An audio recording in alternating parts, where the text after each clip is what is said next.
As of recording, Chapter 4 Season 2 went live about a week or two ago. I don't really know, I have a real life outside of this game. But so far, everything that has been shown was interesting, to say the least. All from the map to the weapons and the battle pass, which for once looks good. I don't know, we'll talk about it. And since the 24.10 update might be coming this week, I thought we could sit down and have a fair chat about my early thoughts on the season so far. You know, before the smart SMG completely ruins the meta. So without stalling the video any longer, let's begin.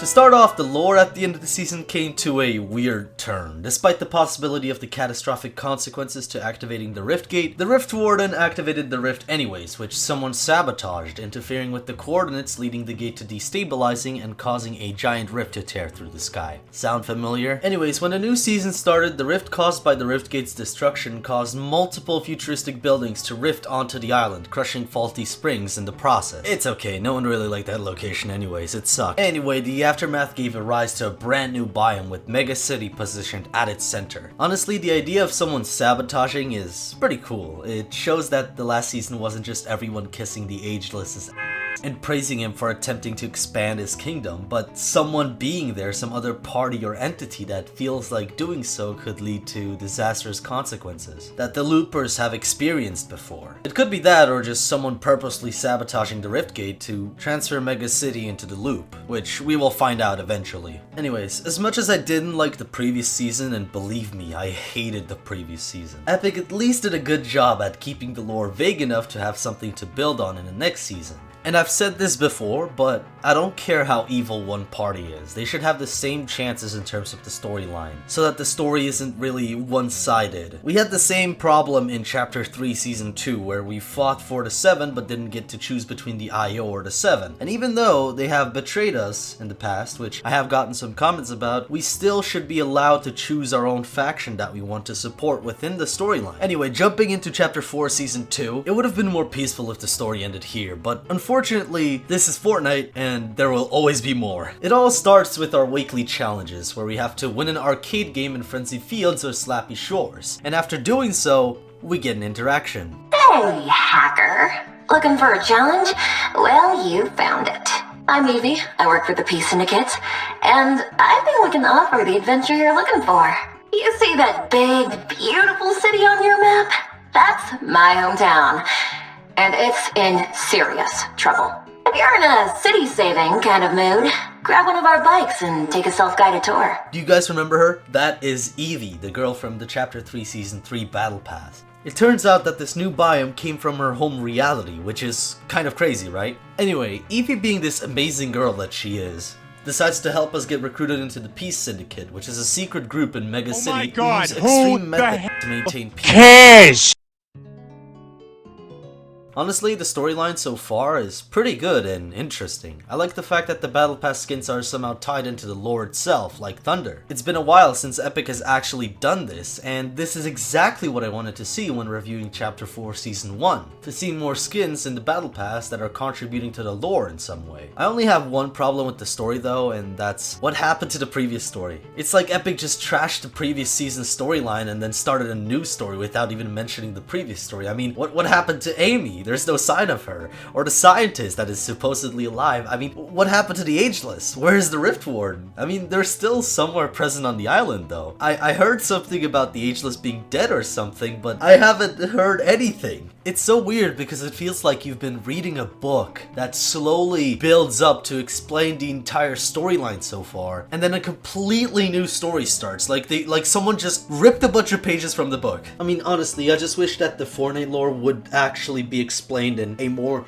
concrete manner. Although they've never done it, I liked how they did it in Chapter 3 Season 1. We got a completely new storyline that was somewhat related to the previous chapter, and we were helping the 7 prepare for the war. So when Chapter 3 Season 2 rolled around, Epic expanded on it, talking about that the war broke out, basically. And that's unfortunately something that we didn't get this chapter. In this chapter, we had a storyline that was completely new and wasn't building up to really anything interesting. And then when that season was over, they decided to start a completely new story in the second season of the chapter, without really explaining why, so to say. I'm gonna give it a pass here, because I think that I can't really judge this story until it's fully out, until they have fully explained, here, why did they do this? Like, at the end of the season, that's when I'll probably be talking about this in more detail. So, stick around for that.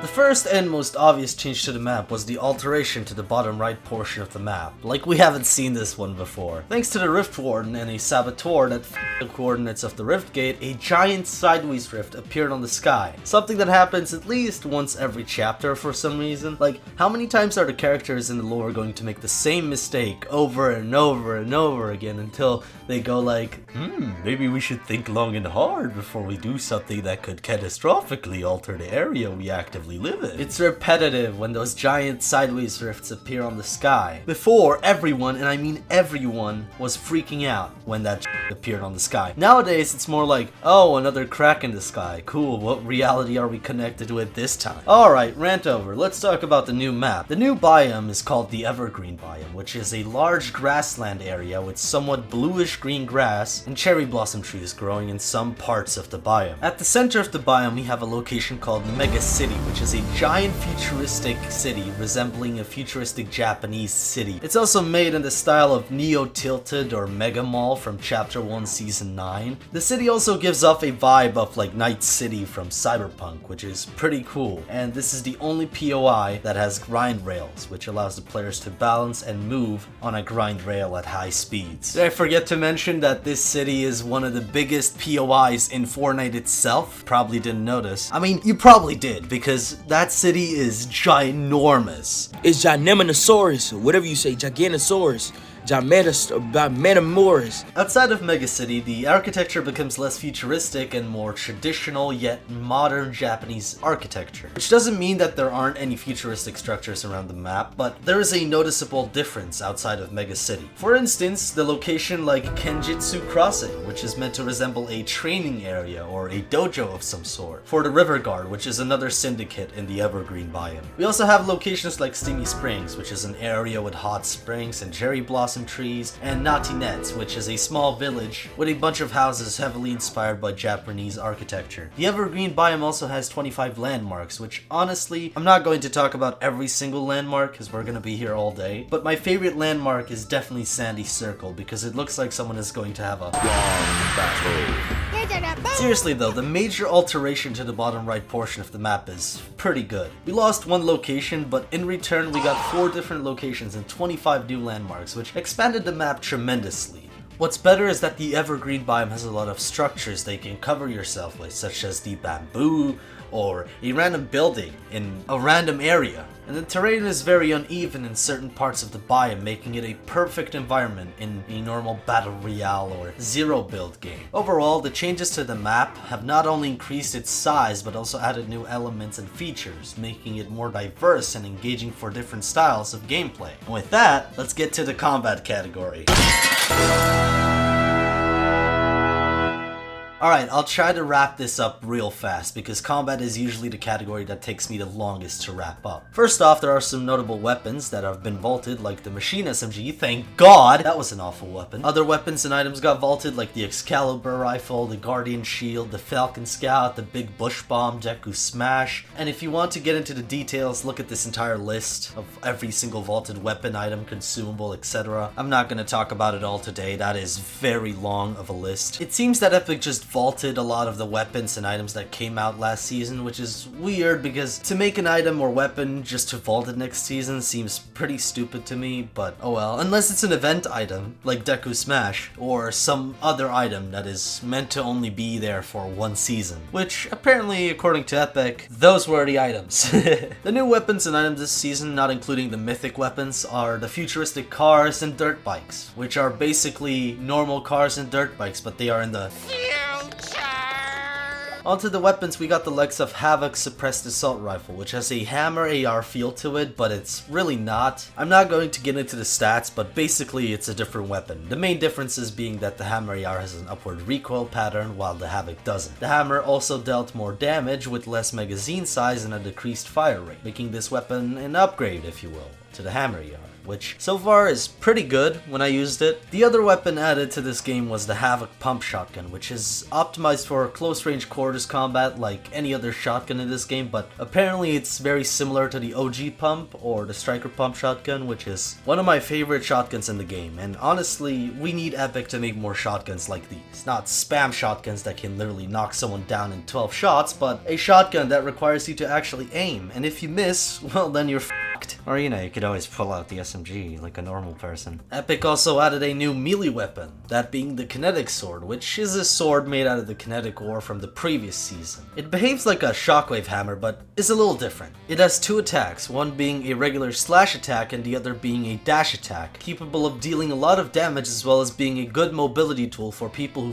who run away at any point in time they get engaged in any kind of combat. Seriously, I hate you people. This weapon is, okay. It has everything a shockwave hammer should have been, and the best part for me is that you cannot carry more than one kinetic blade in your inventory, which makes this weapon in and of itself so much more better, since it's less subjected to abuse by idiots who can't build. Honestly, the combat this season is pretty interesting. I haven't shown everything, like the mythic you get from killing High Card or the things you get from capturing a point on the Loot Lake Island, but honestly, it isn't as bad as things that were shown in the trailer, as the trailer shows things like the Smart SMG that seems to be locking on to enemy players, which honestly will be a horrible weapon to go up against. And the ODM gear, of course, which also seems to lock on to other players and be an amazing mobility tool. So the future of the combat for this season isn't really looking too good, since a lot of the meta will just make people abuse these two auto-attacking weapons and items. But so far, the meta in the first week of the season was what Fortnite always should have been in terms of combat and mechanics.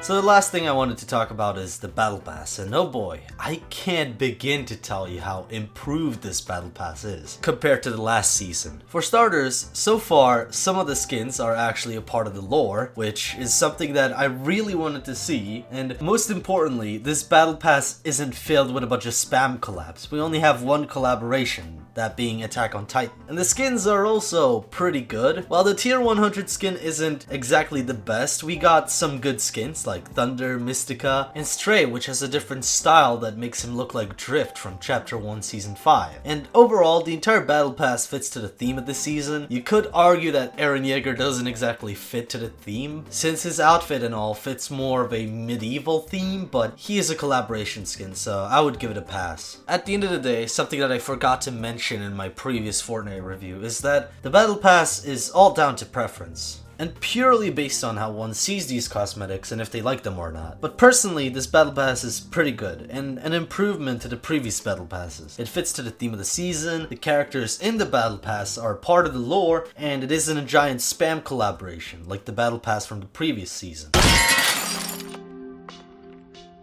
In the end, we can't really say much about this season since it's been only 3 weeks since it came out, and it would be unfair to judge the season correctly when everything hasn't been shown yet. That's why if you regularly watch my Fortnite videos, you would know that throughout the video, I haven't rated a single category, just because of that reason. But so far, this season seems to be promising. The map, while not perfect, is an improvement from the last season. The combat so far is what I wanted Fortnite to be for a while, and the Battle Pass is absolutely amazing. I just hope that this lore will eventually make some sense in the future, as now, I can't understand why Epic would just start a new story on the second season, but that's just my impression of this season so far. What are your thoughts? Let me know down in the comments below. As for me, I'm out. Let's just hope that whatever is in store for this season is the best thing that we have ever seen.